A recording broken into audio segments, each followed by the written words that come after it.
Queridos e amados irmãos, aqui estamos novamente para celebrar esse culto para a honra e glória de Deus.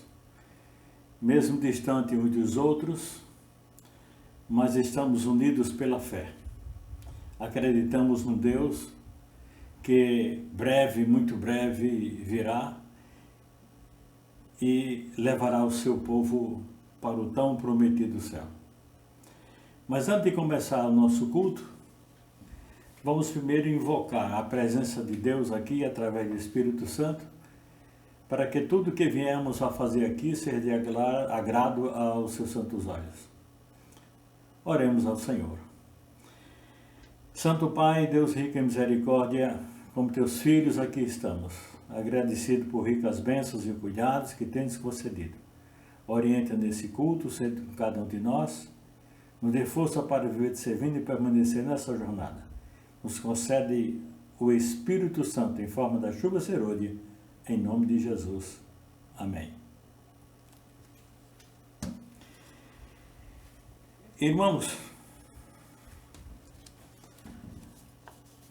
no vídeo Provai e Vede dessa semana, está trazendo, renovando esperanças para muitas pessoas. Para aquelas pessoas que estavam assim, distanciadas de Deus, para aquelas pessoas que não tinham tanta fé, tanta confiança, bom, é melhor a gente assistir, não é? Porque assim eu estou contando a história para vocês. Assistamos agora.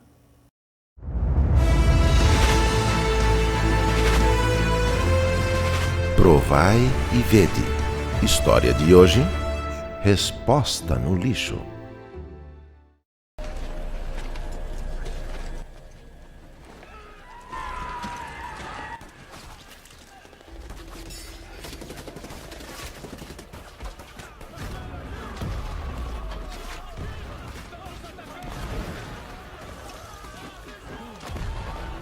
Sabia que tem mais de 2 horas que você tá vendo televisão e o tempo todo falando no celular? Eu tô aqui dando um jeito na casa, os nossos filhos estão lá no quarto brincando sozinhos. Você não pode brincar um pouco com eles? Você passa a semana inteira no trabalho, chega à noite, os meninos já estão dormindo. Quando é domingo, que você tem mais tempo, que você pode ficar com eles, você não sai do celular e assiste filme o dia inteiro. É como se eu e as crianças, nós não existíssemos na sua vida.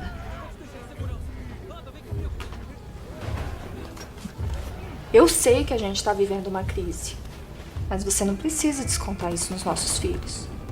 Eu não estou descontando nada em ninguém. Será que eu não posso ter um momento de paz nessa casa? Você não acha que tudo começou a piorar quando a gente deixou de ir para a igreja? Quando a gente deixou de ter a nossa comunhão diária com Deus? Sei que também tenho culpa nessa história. Nós não oramos mais nessa casa. Tem um tempão que a gente nem compra a lição da escola sabatina. É essa paz que você quer ter? Dá um tempo, vai. Não quero falar sobre isso agora. Posso terminar de ver meu filme?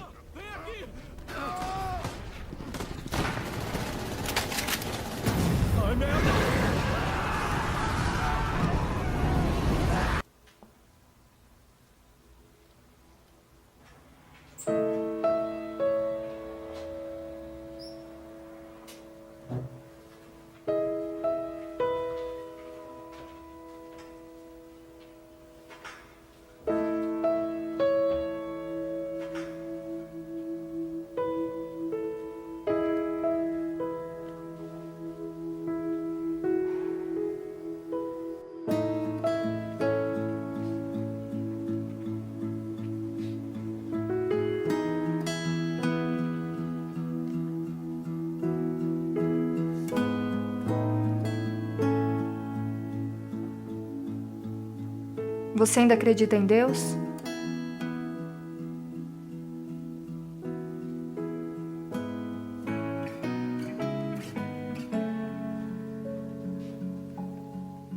Você tem vontade de consertar tudo que está de ruim na nossa vida? Você não acha que precisamos de Deus mais do que nunca? Deus é um Deus de misericórdia. E Ele está estendendo a sua mão neste momento para nós dois. Onde estava isso? Eu fui jogar o lixo na lixeira e encontrei uma caixa cheia de livros no corredor. Uma lição da escola sabatina? De 2007? Dá uma olhada no tema do trimestre. Na bonança ou na tempestade? Adão e Eva, o ideal planejado. Você não acha que é um sinal de Deus pra gente? O Senhor nunca lançará fora um pecador verdadeiramente arrependido. Deus é amor. Para que exista amor, deve haver alguém para amar e alguém para ser amado. Para os que amam a Deus e o põem em primeiro lugar, todas as coisas cooperam para seu bem. O vínculo da família é o mais íntimo, mais terno e sagrado de todos na terra. Que lindo testemunho, não é mesmo? Agora eu os convido para este momento especial de adoração, através dos dízimos e ofertas. Que Deus os abençoe.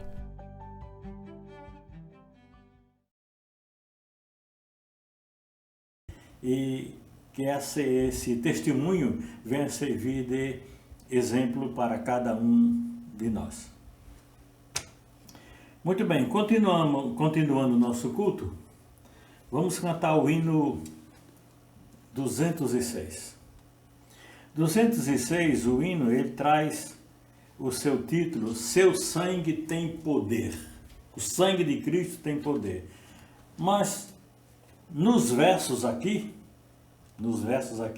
ele diz assim, do teu pecado você quer se livrar? Ele está perguntando, do teu pecado você quer se livrar? É teu querer, é da tua vontade do maligno escapar? Tudo é só perguntas. Não quer você a vaidade ou da vaidade se afastar? Queres as tuas paixões dominar, você dominar as suas paixões? Você quer purificar o seu coração? Diz ainda que quer entrar no serviço do rei, do serviço real? Você quer também ser um servo leal? Todas essas perguntas estão sendo feitas aqui no hino. Sabe qual é a resposta? O sangue de Jesus tem poder. O sangue de Jesus tem poder para todo e qualquer problema que venha aparecer em nossa vida ou na vida de qualquer pessoa. Na vida de qualquer pessoa. Seu sangue tem poder. A sua morte fez com que todas as pessoas tivessem direito agora à salvação, esperança e vida eterna. Vamos cantar esse hino? 206. Seu sangue tem poder. Cantemos agora.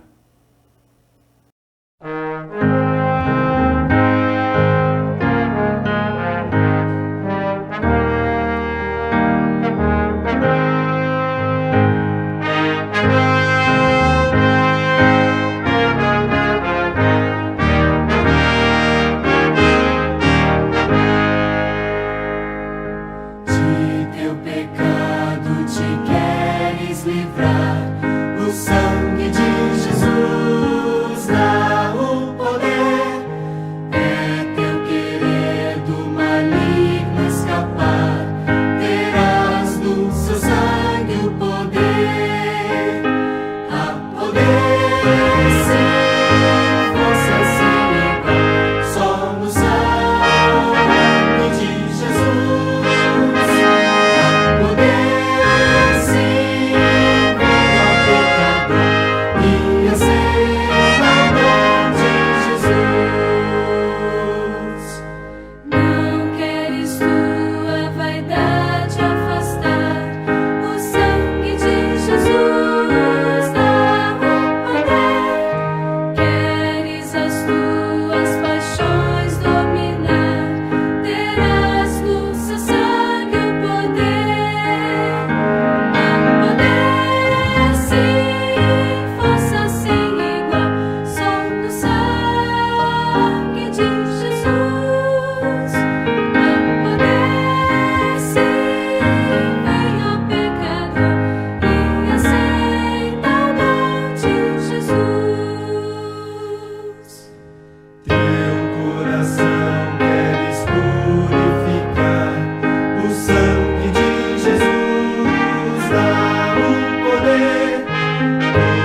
Queridos, aqui estamos para darmos início ao nosso culto, né?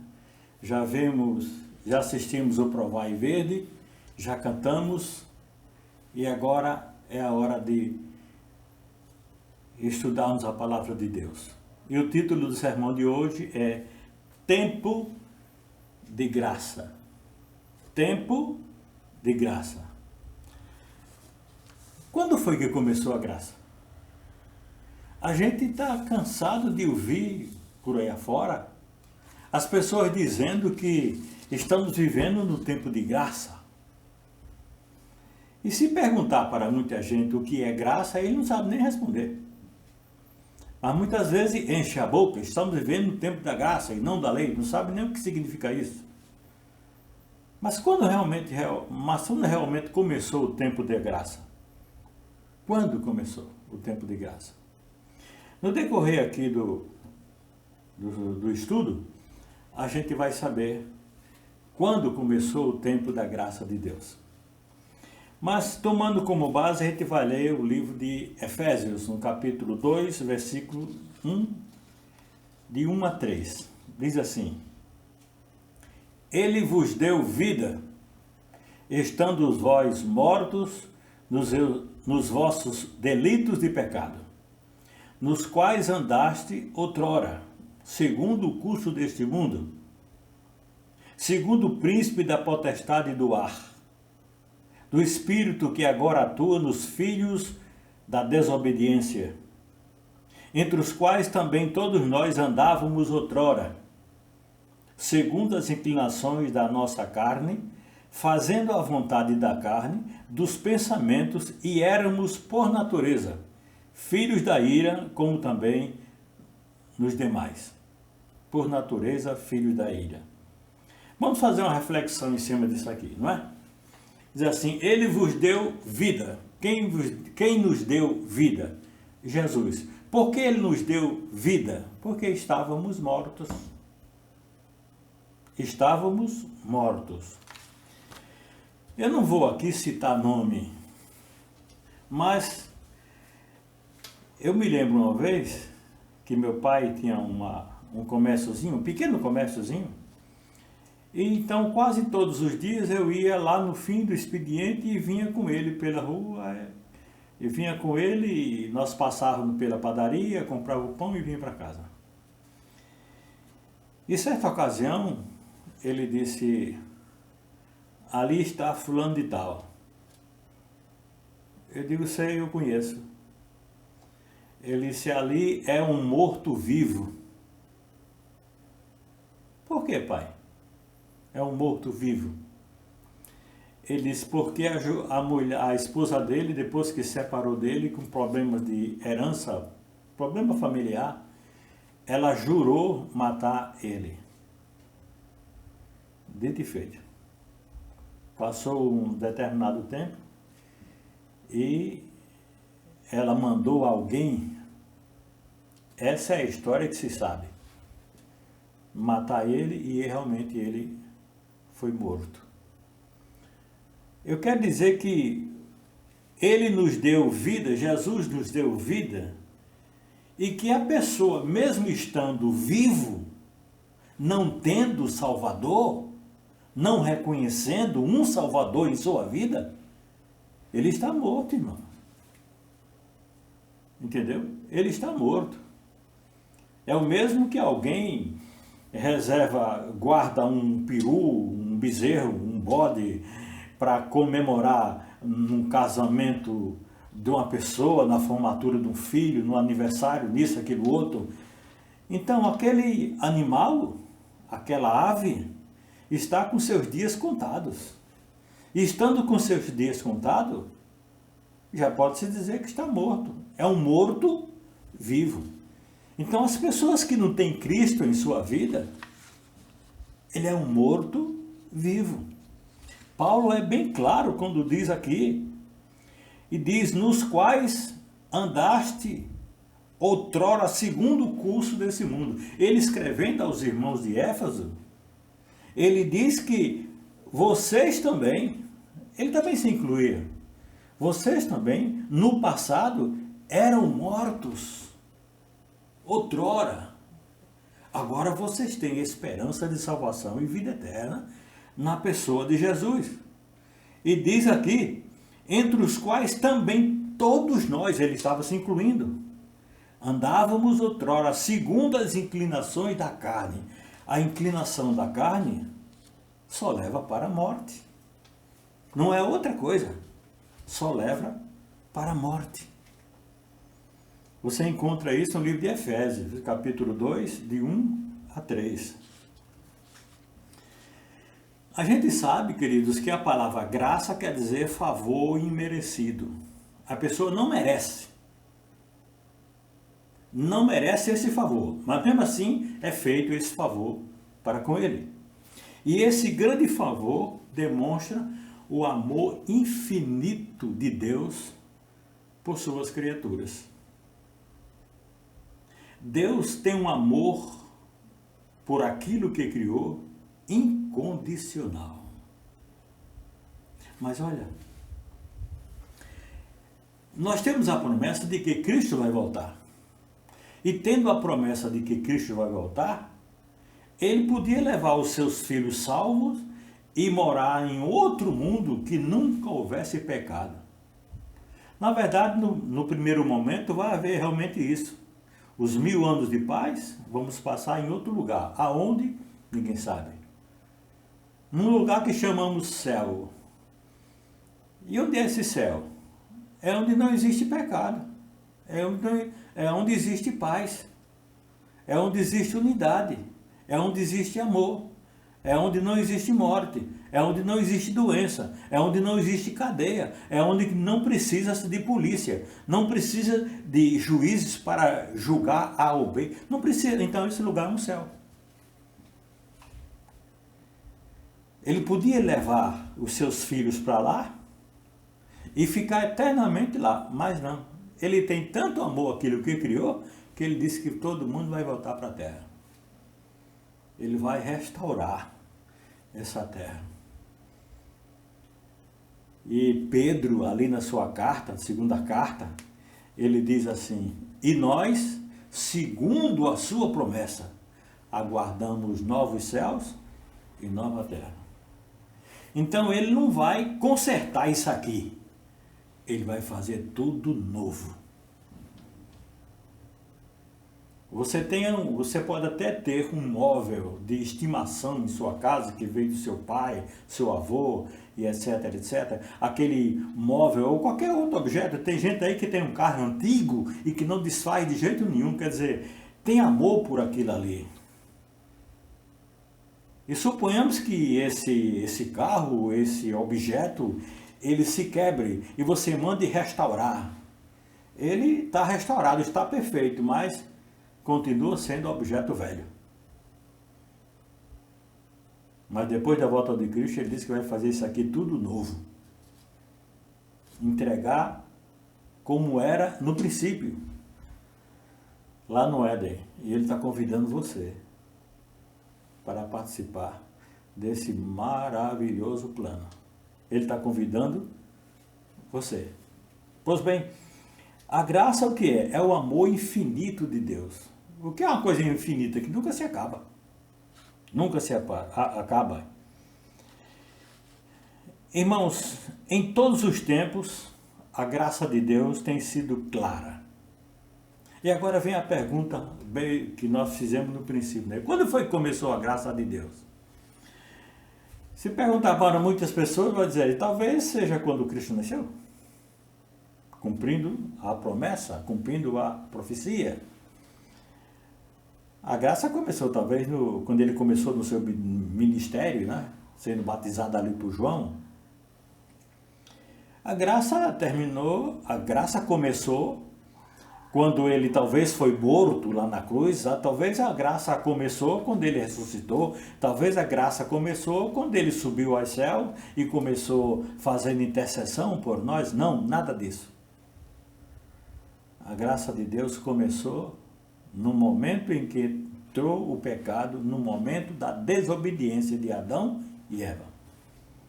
Deus disse ali a princípio, No dia que você comer desse fruto, no dia que você desobedecer, você vai morrer. Você vai voltar para o pó. Não morreram de imediato. Mas ainda hoje a gente vê o cumprimento desta palavra, desta promessa. E tudo começou lá atrás, né? Nossos primeiros pais, Adão e Eva. A maior revelação da graça de Deus, irmãos, a maior revelação do amor de Deus para com suas criaturas é Jesus Cristo. Então Jesus, ele se desloca do céu, vem para cá, com o objetivo único de salvar os pecadores, de morrer. Imagina você, a pessoa se deslocar de sua casa e com certeza quando chegar em outra, vai morrer. Deve ser muito triste, né? Pode até ser triste, mas precisa de muita coragem para fazer isso. Jesus fez. Ele deixou o céu para vir para cá, se vestiu-se da carne humana para morrer em favor da sua criação. Isso é graça. Este é o tempo de graça. Bom, mas o tempo de graça sempre houve em todo tempo. Mas o momento em que nós estamos nos últimos tempos. O momento é que nós estamos no tempo do fim. No tempo do fim para concluir, para acabar, terminar esta graça. Este amor. Não que o amor de Deus se acabe. É o amor que tem pelas pessoas caídas. Isso irá terminar. O amor dele é eterno. É eterno para quem aceitar ele como Senhor e Salvador. Em 2 Coríntios 8, versículo 9, diz mesmo assim: Pois conheceis a graça do nosso Senhor Jesus Cristo, que sendo rico, se fez pobre por amor de vós, para que pela sua pobreza vos tornasseis ricos. Você compreendeu isso aqui mesmo? Está escrito em 2 Coríntios, capítulo 8, versículo 9. Diz que nosso Senhor Jesus Cristo, que sendo rico, não sei se você sabe, mas Deus não tem nada de prata. Ele não tem nada de bronze. Tudo dele é de ouro e de pedras preciosas. Diz que ele, sendo rico, estava no seu reinado, sendo adorado e reconhecido pelos seus anjos. Diz que ele se fez pobre, tão pobre que você que está me assistindo agora, tão pobre que você que está me assistindo agora, nasceu melhor do que Jesus. Por acaso tu nascesse numa cocheira? Sim, porque a pessoa gosta de enfeitar, né? Gosta de dizer manjedoura. Pode chamar de cocheira mesmo, viu? Não, ele foi colocado naquela manjedoura. Não, pode chamar de coxo mesmo, viu? Ou então no chão, na palha. Eu acho que nenhum de nós, com certeza, nenhum de nós nascemos assim. Até naquele tempo bem antigo, do meu tempo, as mulheres tinham seus filhos em casa, acompanhado de uma parteira, mas deitada numa cama, não é? E Jesus, sendo rico, se fez pobre, não tinha nem lugar para nascer. Ele fez isso, sabe por quê? Como diz aqui o texto, para que nós, através desse procedimento dele, através dessa ação dele, nos tornássemos ricos. Rico porque nós iremos herdar a vida eterna. Nós iremos herdar toda aquela beleza nas mansões celestiais. Ele se tornou pobre para que tornássemos ricos. Irmãos, Deus, através do Espírito Santo, ele se mostrou vigilante aos pecadores aqui na terra. Ele se mostrou preocupado. E o Espírito Santo, ele fica tratando as pessoas, buscando as pessoas, querendo salvar. E as pessoas, muitas vezes, na sua maioria, é indiferente às suas ações. Ele ama. Não quer saber o que você fez. Não quer saber o que você faz. Ele perdoa. Ele perdoa. Não quer saber o que você fez, nem o que você faz. Ele lhe chama e lhe dá o perdão. Deixa eu te contar uma certa história. Isso aconteceu comigo também. Aconteceu comigo porque um colega de trabalho chegou para mim e disse assim: Leonardo, eu queria te falar um negócio. Eu disse: pois não. Ele ficou assim meio duvidoso. Ele disse: fala, rapaz. Não, é que eu quero... fala, rapaz, o que é que há? Não, eu queria falar sobre fulana, uma colega de trabalho. Foi assim: o que é que tem ela? É porque eu estou namorando com ela. E o que é que tem? Você não se gosta? Namora. Não, mas não é bem isso. É porque eu estou pensando em casar com ela. Que case? Mas é porque eu tenho outra coisa. O que é? Não, fala logo, desembucha, fala logo o que é. Isso é porque ela se juntou com um e com o outro. Não, Nata, ela foi mulher da vida, né, Nata? Ele veio pedir a minha opinião. Aí ele mesmo disse: você sabe como foi ela, o procedimento dela, mas para mim o que interessa é de agora em diante. Eu digo: pronto, você já deu a resposta. O que interessa é de agora em diante.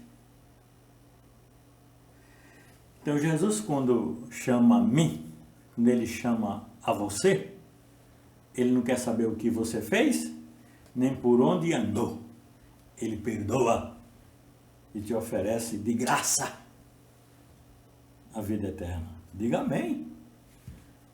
O perdão dos pecados e a vida eterna. Isso chama-se graça. Favor que os humanos não merecem. Muito bem. Deus criou seus filhos santos. Ele criou Adão e Eva perfeito. Ele criou porque eles eram santos. Eles viam a Deus face a face. Porque eles eram puros. Eles eram santos. Mas eu quero dizer que Deus perdeu esses filhos para o pecado. E agora os seus descendentes, que também somos nós, somos herdeiros dessa desobediência, herdeiros deste pecado. Pois bem, mesmo sendo falhos, pecadores, Deus ainda abre os braços e aceita toda e qualquer pessoa que se chegue a Ele. Isso é que se chama amor, irmão. O que eu não tenho, o que você não tem, o que a humanidade não tem, Este é um amor em querer restaurar as pessoas. Porque o amor de Deus, irmãos, ele é incondicional. E este amor sendo incondicional, ele não vai determinar que vai salvar esse e salvar aquele. Não, ele quer salvar a todos, sem exceção. Ele quer salvar a todos, porque ele ama a todos, ele ama a sua criação. Em particular, ele ama você. Como só existisse neste mundo. Ele ama você.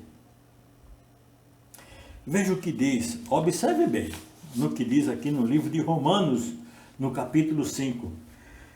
A gente começa pelo versículo 8, depois a gente lê o versículo 1. Aí diz assim, olha: mas Deus prova o seu próprio amor para conosco pelo fato de ter Cristo morrido por nós. Deus prova seu amor para conosco pelo fato de ter entregue Cristo para morrer por nós. Sabe qual é a observação que tem aqui? Diz aqui assim: sendo nós ainda pecadores. Ele não morreu pelos santos, não. Ele morreu pelos pecadores. E sabe a respeito dos pecadores, sabe o que é que Isaías escreveu? Ele diz que somos menos do que nada. E o que é nada? É um zero à esquerda. E o que é nada? É aquele que não existe. A Bíblia diz que a gente é menos do que aquilo. Ele prova o seu amor. E no versículo 1 ele diz assim: justificados, pois, mediante a fé, temos paz com Deus. Por que temos paz com Deus? Porque nós estamos com uma briga com Ele, irmão. Ele é santo. Nós somos pecadores. Ele nos chama. E muitas vezes, como eu faço uma coisa errada, como eu faço coisas erradas, você faz coisas erradas. E quando ele é santo, então ele pegou. Ele agora, ele tem uma briga conosco. Entendeu? Ele tem uma briga conosco. Mas diz aqui que justificado, pois, mediante a fé. Fé em quem? Em Jesus, que morreu por nós. Fé em Jesus.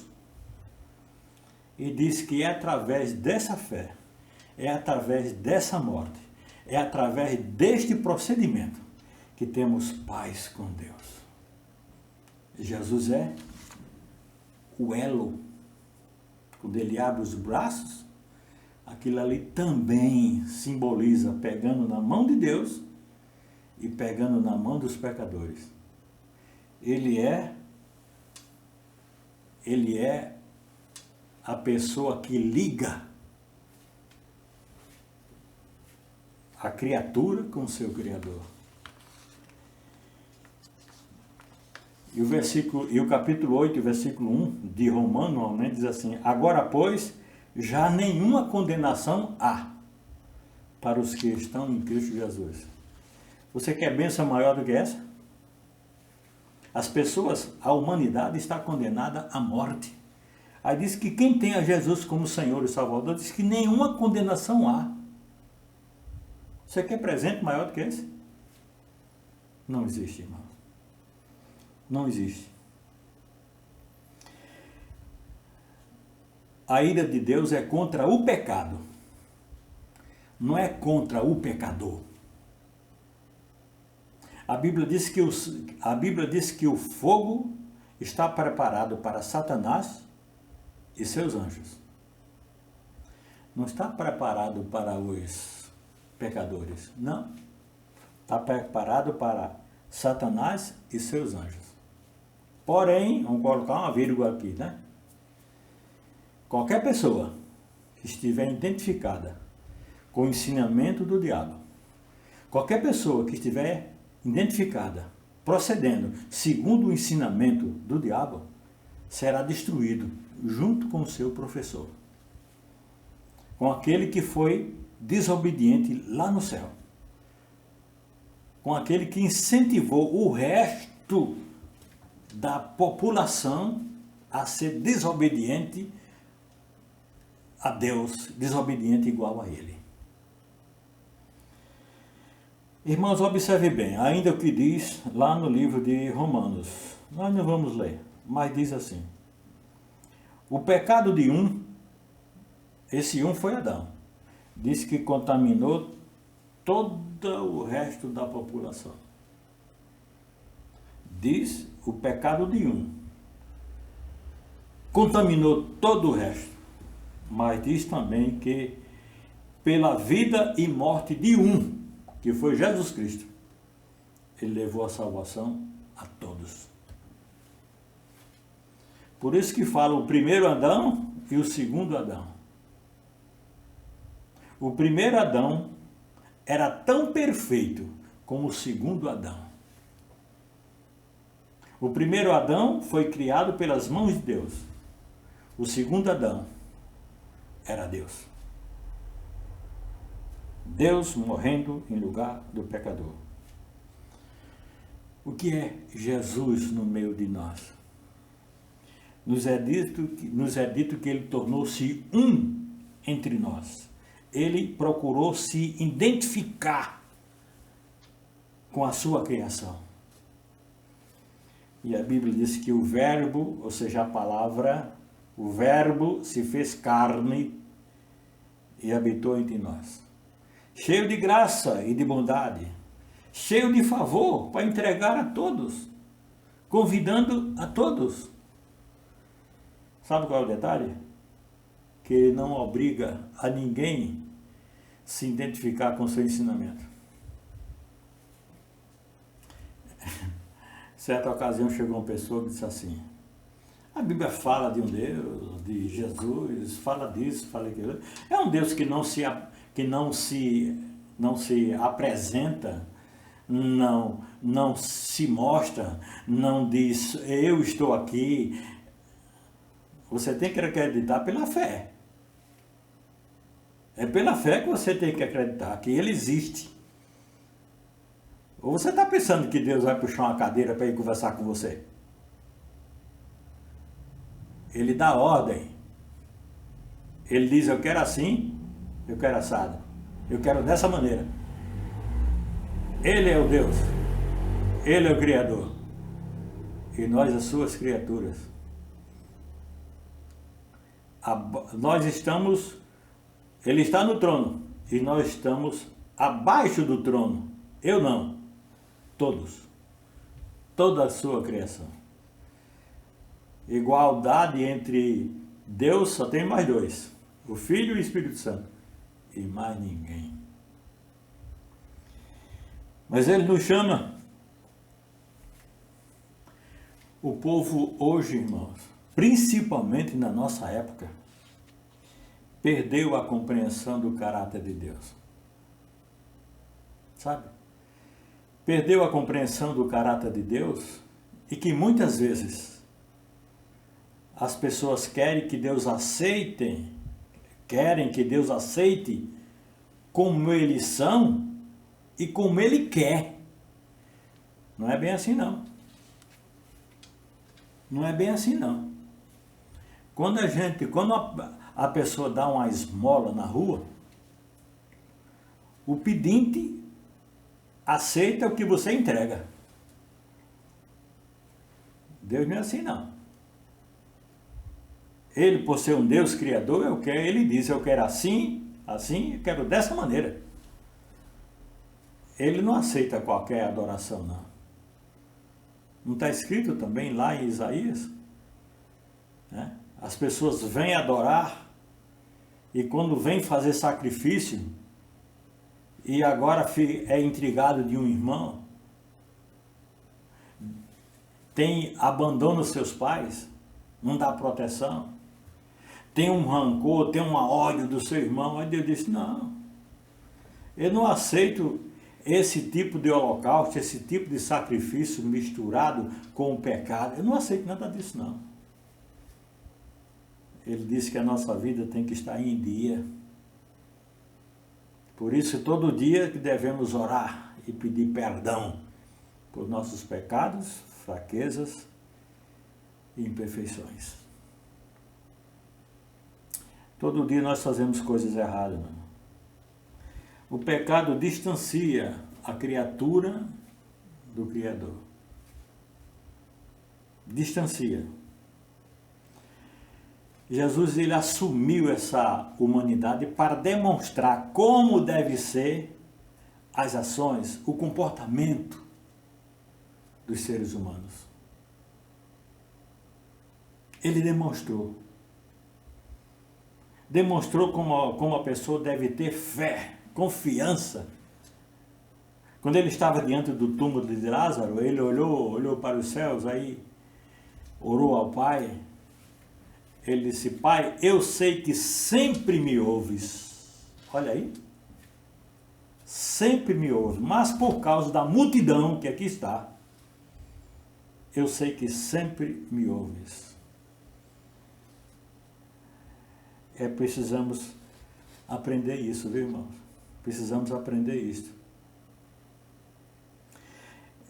Jesus, ele revelou em sua vida a graça salvadora do céu. O interesse que tem o céu em querer, o interesse que tem o céu em nos salvar. Ele quer nos salvar. Ele oferece, e não somente oferece essa salvação, ele insiste. E o Espírito Santo insiste tanto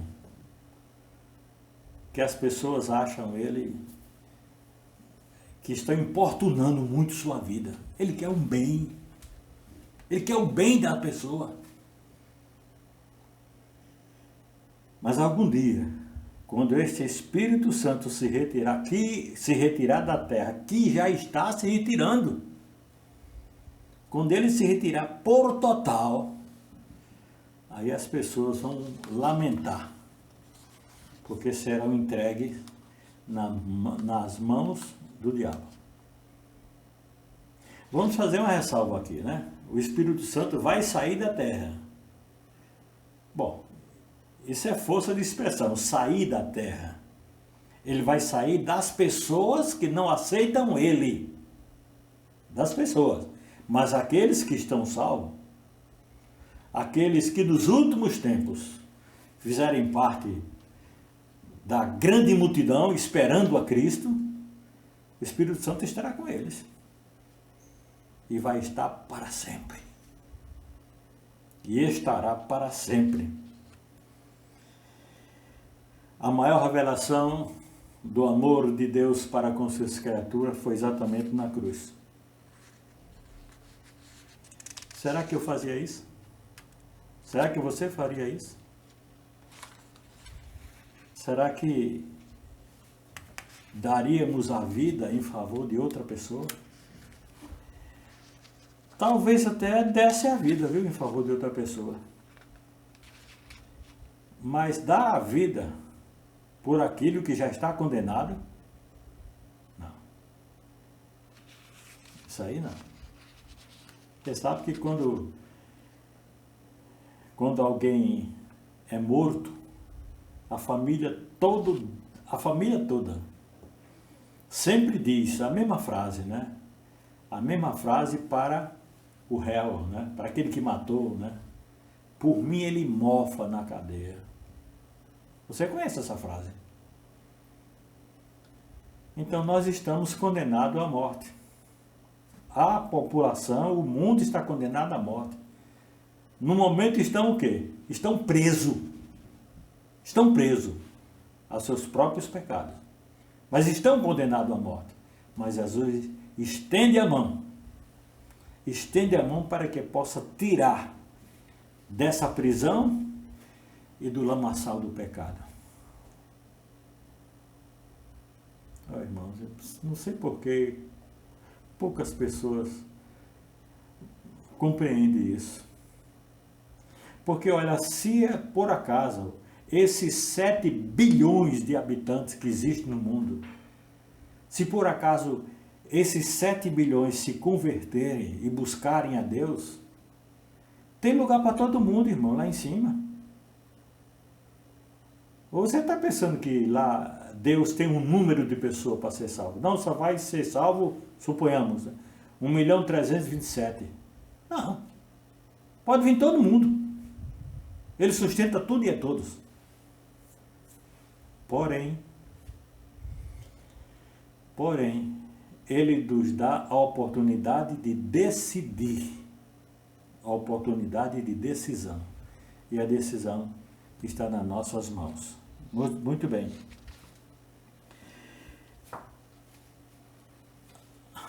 Adão e Eva não pecou? E nós não estamos pecando também? Então Deus poderia entregar ao nosso próprio destino. Não foi vocês que escolheram? Então vocês assumam agora a responsabilidade. Mas não, irmãos. Mas não. Para livrar da pena da morte, morte eterna, Ele se infiltra na humanidade para salvar o pecador. E às vezes o pecador é insistente no mesmo pecado, no mesmo erro. É insistente. Mas mesmo assim ele é paciente para esperar. Ele é paciente porque a Bíblia diz que ele é longânimo. O que é longânimo? É mais do que paciente. Deixa eu te contar uma outra história. Eu tinha uma colega de trabalho que o marido dela gostava de beber. Isso não é novidade para ninguém por aí fora. Então, através do álcool, ele teve um problema, não estou lembrado qual, teve um problema e foi ao médico. Foi ao médico, aí contou tudo ao médico, o médico disse, você vai tomar esse remédio aqui, esse outro remédio aqui. Aí fez uma ressalva. Não beba. Não, tudo bem, doutor. Tudo bem. Não beba, porque um gole que for, o álcool corta todo o efeito e você vai piorar. Não, fique tranquilo aí que eu vou fazer isso aí. Tá bom. Foi embora, tomou o remédio, ou voltou ao que era. Ficou bom. Mas teve um momento que ele achou de beber novamente. Bebeu, aí voltou tudo que era.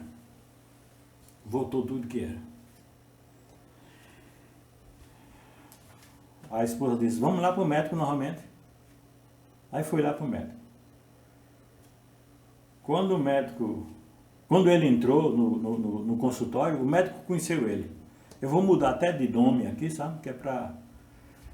Aí o médico disse, ô, seu Francisco. De novo, pai, o que foi que houve, pai? Doutor, o senhor desculpe, mas o senhor disse porque eu não bebeço, mas o senhor sabe, né? A carne é fraca, né, doutor? Mas, rapaz, eu não disse a você não beber, rapaz? Não. O senhor realmente me disse isso, mas... O senhor me desculpa, mas eu vou passar um outro remédio. Esse aí vai ser mais forte, viu? Não, tá certo. Não beba. Tá certo, doutor, tá certo. Não beba. Foi embora. Tomou o remédio e voltou a ficar bom. Voltou. Passou um tempo, não sei dizer que tempo foi esse. Acho que ele teve saudade da bebida e voltou a beber de novo. Voltou a beber novamente e aí piorou o negócio, né? Aí a esposa disse, vamos de novo lá no médico. Mas olha, para decepção dele, quando a recepcionista disse, seu Francisco, pode entrar. Quando ele abriu a porta, que o médico olhou, que viu que era ele disse, pode voltar. Mas doutor, pode voltar. Mas doutor, volto porque eu estou perdendo meu tempo com você. Entendeu agora? O médico disse, eu estou perdendo meu tempo com você. Deus, na pessoa de Jesus, Deus, pela intercessão do Espírito Santo, Ele está dando oportunidade para mim e para você. Ele não diz, estou perdendo meu tempo com você. Ele não diz. ele aceita. Mas quando a pessoa recusar, demonstrar que não quer este bem que Deus está lhe oferecendo, então ele entrega a sua própria escolha. Aquele médico disse, você está fazendo perder o meu tempo. E em muitas ocasiões, as pessoas ficam fazendo com que Deus perca o seu tempo. Mas ele vai cobrar isso, viu? E cobrar isso bem caro, bem caro. São essas ilustrações que a gente deve observar. Jesus, ele preferiu morrer para que pudesse absorver, nos acolher e nos ter de volta. Entendeu? Ele diz assim, ó, Jesus preferiu morrer para absorver a cada um de nós. Ou seja, para que nós não morrêssemos, nós fosse agora absorvido da sentença que está agora determinada. Ele preferiu morrer para absorver a pessoa. Ele preferiu morrer para acolher as pessoas. Ele preferiu morrer para ter de volta a sua criação. Que coisa bonita, não? Que coisa bonita. Que exemplo de humildade. Mas as pessoas no tempo de Cristo, muitas vezes, não tinham amor uns para com os outros. Até que um dos discípulos disse assim, Senhor, até quando devo perdoar meu irmão? Até 7? Até 7 vezes? Aí Jesus disse, não somente 7, mas 70 vezes 7. Ou seja, ter sempre amor para perdoar. E ele não ensinou isso lá no livro de João, capítulo 15, versículo 12 e 13, ele diz assim, ó, o meu mandamento é este, que vos ameis uns aos outros, assim como eu vos amei. Amei uns aos outros. Isto é que chama-se graça. Isto é que chama-se favor. Favor para quem não merece. Ele nos ama. Ele quer nos salvar. Ele quer nos dar um bem maior. O perdão e a vida eterna. Bom, ele quer dar o perdão e a vida eterna. E o que é que ele exige do pecador? Você já pensou se a salvação fosse comprada? Já observou nisso? Qual é o homem mais rico do mundo? Uns dizem que é Bill Gates, não sei. Mas parece que é o mais rico do mundo. Pois bem, com toda a riqueza que ele tem, e com toda a riqueza que os outros também têm, milionários tem muitos, é um pouco menor. Com toda a riqueza que ele tem, ainda não compraria a salvação. Mas Deus entrega ela de graça, a mim e a você. Bom, mas agora vem a pergunta anterior. O que é que Deus exige do pecador? Depois que ele fez tanta coisa em favor do pecador, o que é que ele exige? Ele só exige uma coisa. Ele diz, o que está escrito lá em Provérbios 23, 26. Filho meu, dá-me teu coração. Dá-me teu coração. Isso é que ele pede.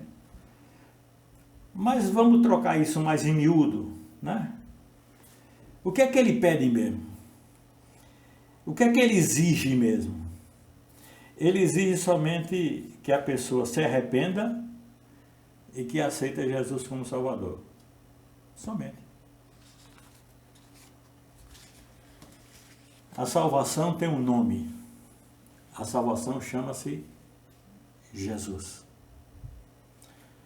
Quando alguém convida você, quando alguém chama, alguém convida você para você almoçar lá na casa dessa pessoa. Quando alguém, geralmente a gente chega e senta ali na sala e começa conversando, e alguém nos diz, ai, a comida está na mesa, o almoço está pronto. Aí você vai, né, educadamente, né, senta, e o que é que você faz? Comer. Já está pronto o almoço? Já está na mesa? Então o que você vai fazer é comer, somente. A salvação está pronta. E o que é que eu devo fazer? Aceitar, só. Aceitar. É procurar ter a Jesus em minha vida, é ter a Jesus na tua vida pelo nosso comportamento. Lembra-te, a graça existe até o presente. Não sei amanhã. Por que amanhã? Porque muitos irão morrer hoje. Porque para muitos a oportunidade é hoje. Amanhã não sabemos. Busquemos a Deus enquanto o tempo existe. Enquanto a graça existe. Enquanto Ele está de braços abertos. Ele diz, vinde a mim todos vós. Ele não selecionou. Ele disse, vinde a mim todos vós. Corramos para os braços de Jesus, que o Pai está esperando o filho pródigo, o filho pecador, o filho desobediente. E Ele está preparando uma festa, viu? Ele está preparando uma festa. Isso é uma excelente notícia. Isso é boas novas de salvação, esperança e vida eterna. Acredite nisso. Deus te abençoe e que tenha um sábado de paz. E oremos para que nossas vidas estejam conforme o ensino de sua palavra. Deus te abençoe, meu irmão. Deus te abençoe, minha irmã. E até outra oportunidade, se Deus quiser. Amém.